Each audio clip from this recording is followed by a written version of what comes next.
Hello learners, welcome to the course Migrated Women's Literature. Our today's lecture is about the poem Letter to a Prospective Immigrant by Laxmi Gill. Laxmi Gill was born in Manila, Philippines to an Indian father and a Spanish mother. She had studied in United States and later on migrated to Canada in 1964 to pursue her graduate course. We can notice an impact of Canadian society, Canadian culture, and all the issues that the immigrants have been facing in that society on her poem. Laxmi Gill's poetry is a significant contribution to the literary landscape. Her poetry explores her experiences in the new land that is Canada. She has given a voice to the complex identities formed through cultural intersections. We find a blend of Punjabi as well as English culture in her works. Her poetry is remarkable for its lyrical quality and vivid imagery. She writes while incorporating cultural references and idioms that enrich her poems. Her work is both personal and universal, resonating with readers across different backgrounds. In her interviews and personal writings, Laxmi Gill often reflects on her journey as a poet. She speaks about the challenges she faced on the new land and the inspirations behind all her work. These reflections provide deeper insight into her creative process. Laxmi Gill's work remains relevant and powerful, offering a voice to those who navigate the delicate balance between heritage and assimilation. Some of her important works are The Poetry of Laxmi Gill, Migration Songs, Cultural Echoes, etc. Let us talk about some themes which Laxmi Gill has presented in her works. Some of the most prominent themes in her works are identity and belonging, cultural legacy, immigrant experience, and gender dynamics. When we study South Asian Canadian literature, we notice that women have written more poetry and men have written more prose. The themes chosen by these immigrant women writers are varied and focus upon their political as well as personal experiences. They have presented their own perspective of Canada as well as their motherland. Poems by them talk about the realities experienced by them as well as experienced by other expatriates. Though we see that every poem is unique in style and expression, however, there is a commonality of theme, thought, and poetic craft. Let us talk about the poem Letter to a Prospective Immigrant. In the very first stanza, Laxmi Gill writes, "And what about that tired myth, Canada, the cold? Not a myth, I assure you, don't come naked. In 10 years, your proud figure will bend like natives hunched under coats." This poem is a sort of a caution letter to the future immigrants where Laxmi Gill prepares the future immigrant for the cultural shock, extreme cold atmosphere, issues of commerce and financial matters. She writes to that prospective immigrant and not only warns him or her but also prepares that prospective immigrant for the new reality of the new life. When Laxmi Gill says, "And what about that tired myth, Canada, the cold? Not a myth, I assure you," she means that Canada is actually a place of cold climate. It is not a myth, but it is a reality. When she says, "I assure you," here we see that the poet is assuring the prospective immigrant again and again against the cold climate of Canada. She says it is really unbearable for the people coming from the warmer climates, but At the same time, Laxmi Gill says that she does not want to frighten the future immigrants, but she just wants to prepare them for that new life. She just wants to warn them about that new land. And the term Canada, the cold, it not only refers to the climate of that place, but it also refers to the society, it also refers to the atmosphere, which is full of discrimination and prejudice. She writes, "Don't come naked. In 10 years, your proud figure will bend like natives hunched under coats."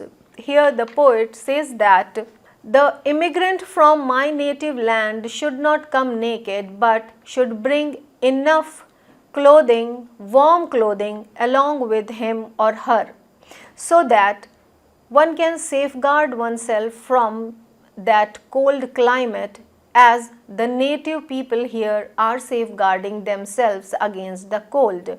And she also says that within a due course of time, the immigrant would learn to lean forward due to the weight of the heavy coats, as these natives have learned.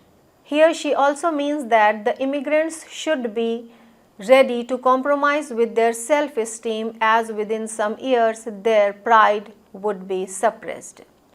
Let us take the second stanza. The second stanza talks about the issues of adjustment, the adjustment which is expected on the part of a brown wife to a white husband. Here Laxmi Gill writes, "Here the body must deny nature, stay virginal or abort. No womb issues. Households are mad, in league with perverse witches, cripples and wild dogs. Make no mistake, divided you fall."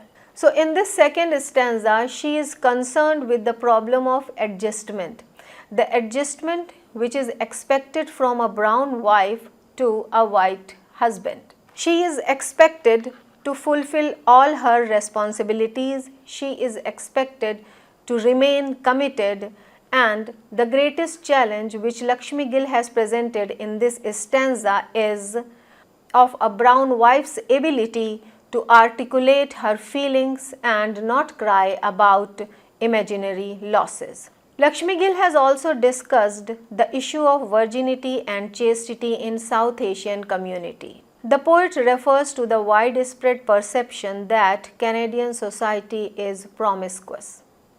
Thus, the South Asian families in the Canadian society try to preserve their values and culture. Here in this stanza, Laxmi Gill also says that there are no laws to safeguard the rights of the immigrants, specifically the rights of the brown women. And when we move forward towards the last lines of this stanza, we read that she writes, "Make no mistake, divided you fall."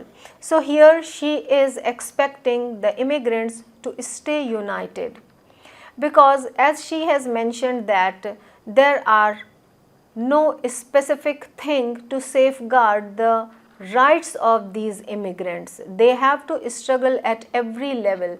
They have to face the discrimination in each and every area at every level of their life. So it would be better when they stay united, because if they are divided, if they are against each other, they would certainly fall. Therefore, Laxmi Gill calls for unity, and she says that the immigrants should be available for each other. They should become each other's strength in this new and strange land. Let us move towards the next stanza. In this stanza, she talks about the issues of commerce and some of the financial matters also. She writes, "Of your soul beware, they deal with devil commerce profit in the ruthless ascent of defenses. Ruthless ascent of defenses. Seal themselves in brass towers. Oh, are they lonely afterwards? Friends scattered all over the forest, bushed like the poet said." So Laxmi Gill says that the immigrant should seal his or her soul in the brass tower so that the devilish monetary approach to everything does not affect the immigrants adversely. This stanza talks symbolically about the story of Bell Tower, which was burnt mysteriously. And this also refers to the scriptures where brass is mentioned as an alloy of copper and zinc used for making armor and also making musical instruments and for coins. So, here it is used as a reference to the money, as a reference to the financial matters. And when the poet says, "Are they lonely afterwards?" The people who run after money, the people who have come to this new land to earn a fortune, to earn and to make lots of money, and when they are running after making money, when they are working day and night out, but later on they forget what is the reality of the life. They forget that afterwards, when they are old, sometimes they are left lonely.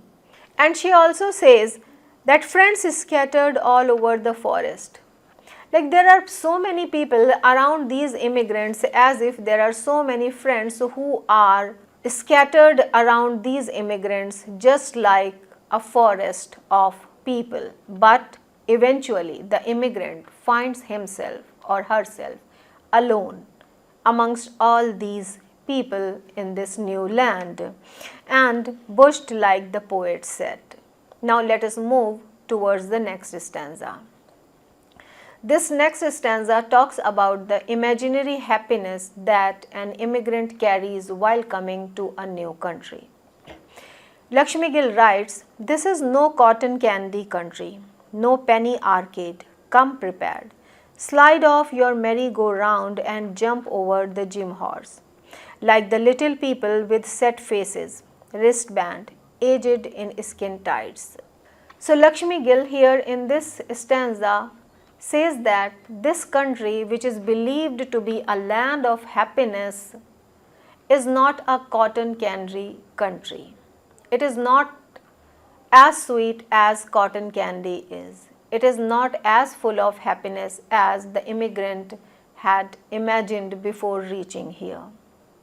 She says that this is not only a land of merry-go-rounds, but also a land of gym horses, which means that this is not only a land of all success, all happiness and all achievements, but this land requires hardships, struggle and lots of adjustment at every level. Here the term merry-go-round refers to that imaginary happiness which every immigrant carries while coming to a new land. And the term gym horse refers to the hardships which every immigrant has to face after coming to a new place. Slide off your merry-go-round and jump over the gym horse like the little people with set faces, wristband aged in skin tights. The people of this country, Laxmi Gill says, expect a lot from these immigrants. That is why she is writing this letter to the prospective immigrant, asking that immigrant to come to this new land prepared for the hardships, prepared for the struggles and prepared for facing discrimination and prejudice. She also says that when this immigrant reaches here, the immigrant should be ready for sacrificing so many things, because this is a land that asks for sacrifice and hard work. So these are the symbolic sacrifices which Laxmi Gill is talking in this poem. She says the immigrant has to sacrifice his or her self-esteem. The immigrant has to sacrifice all those dreams also sometimes which the person has brought to this new land, and also the immigrant has to sacrifice sometimes his culture, rituals, beliefs and traditions only to assimilate into this new land, assimilate into this new culture and become one. However, as Laxmi Gill says in this poem, after sacrificing all those things, yet the immigrant remains the other in this new land, which is Canada, as presented here in this poem. Let us move towards the new stanza. Laxmi Gill has written this stanza. This stanza talks about a pursuit for happiness. Gill says, joy? There is no joy, just a long dull ache, ice hot, not even pain of want. They need an orgy, communion, sacrifice, expiation. If you can bring blessings, come then. Don't expect blessings in return. Hell does not give, but takes. So this is a stanza where Laxmi Gill has presented an immigrant's pursuit for happiness. She says, immigrants come to this new land in search of happiness and prosperity. However, these immigrants prosper in their fields respectively, but that true happiness evades. They keep on longing for the happiness, but sometimes all they get is misery, all they get is that longing, because the idea of happiness is still attached with their motherland. It is the place which had given them the true happiness. So, Laxmi Gill here in this stanza says, joy, there is no joy, just a long dull ache. Laxmi Gill says, when migrants come to Canada, they come with this dream of happiness and prosperity. But they forget that migration is not only about getting happiness.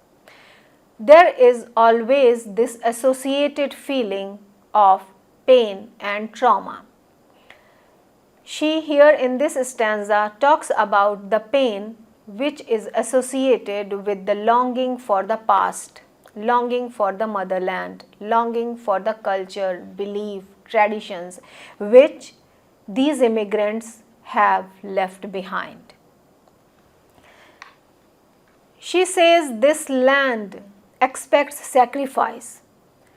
Sacrifice of their self-esteem, sacrifice of their expectations and emotions, and also at some time sacrifice of their dreams, dreams that were reason behind their migration. Because Laxmi Gill in this poem is not talking about that era when people were not educated, that era when they were forced to migrate, but she is creating a picture of those immigrants who are educated, who are professionals, who are trained in one or the other trade, and they have come to this new land with a dream, with a desire to create a place for themselves, to carve a niche for themselves. And despite being educated, despite being learned, they have to sacrifice so many things while pursuing their dreams. And here she has mentioned the sacrifice of self-esteem, the sacrifice of expectations and emotions. Towards the last lines, she says, if you can bring blessings, come then. Means, if you are coming from your homeland, bring the blessings of your elders, your parents, your family members, because this is a land of strangers. This is a place where you do not have a family, where you do not have your parents, where there are no elders for you who would keep on blessing you at every moment of your life, at every step of your life. Therefore, she wants that prospective immigrant about the place and says, if you are coming to this new land, come with lots of blessings from your homeland, because this place would not give you any blessings, but it would give you hardships, struggles and sufferings. And the sufferings will be in various ways. Those sufferings will be in the form of adjustment at the level of food, at the level of climate, at the level of dress, at the level of culture, beliefs, traditions, and those sufferings would also be in the form of discriminatory and prejudiced behavior heaped upon these immigrants by those native people. So, in the last line of this poem, she says, don't expect blessings in return, because this is a strange land. This is not your home where people would bless you. This is a new land where everyone is a stranger, so they would not be blessing you in any of the ways. And then she ends the poem with the line, hell does not give but takes. So here the term hell would be said to be used for that new land where the immigrants go and struggle hard at every level of their life to adjust with the circumstances. However, some of them succeed in their struggle, while many of them lose the battle while adjusting in that new atmosphere. Therefore, while going to a new place, as Laxmi Gill has said, people should carry the blessings from their homeland. This was about the poem. Now, let us look at various themes that are presented in this poem. The very first theme is alienness. In this poem, Laxmi Gill has talked about the feelings of immigrants for their homeland. She says that this is an alien land. Whoever has come here from my motherland, that person should be aware of all the displeasures which would result because of this alienness. So this is one of the themes. Now the next theme is diasporic experiences. In this poem, she has talked about diasporic experiences, and she has also talked about the upheavals of dislocation and relocation. She has presented the theme of displacement, trauma, nostalgia, and uprooting as well as rerouting oneself. The third theme is racism and sexism. The poet is very conscious of both racism and sexism in that new land. She presents Canada the cold. This term, Canada as cold, refers to both climate and the cold behavior of the people. The racist behavior of the people is presented here in this poem. As is known, from 1908 to 1947, there was a ban on immigration to Canada. And then there was a rise of anti-immigrant prejudice during 1970s and 80s. So, the theme of racism and sexism has been presented with reference to the cold behavior of the people in that new land and the prejudiced atmosphere which the immigrants have to face after reaching there. The next theme we can say is the theme of displacement, where the poet shows how a person after reaching a new land feels himself or herself displaced, totally alone in that new land. So, through this poem, Laxmi Gill voices against the discrimination, against racism, against sexism. She is a well-known poet who has been writing about the issues of immigrants in Canada. Now let us have a look at the symbols that are used in this poem. The very first symbol that is used here is letter. Letter, which is a source of communication. It is presented as a symbol of connection, as a symbol of link between the native land and the host land, the motherland and the new country. Then the next symbol presented here is cold climate. Cold climate is symbolic of indifference and prejudice. The indifferent attitude of Canadian people towards the immigrants, which is represented with the help of the symbol that is cold climate. Third symbol that we find here in this poem is woolen clothing, which is presented as a shield against the cold weather as well as a shield against all those insults which were heaped upon those immigrants. The next symbol here is brass tower. That is a high place where one can hide from the hostile behavior of the host society. That's all for today. We will connect again in some other lectures. Thank you.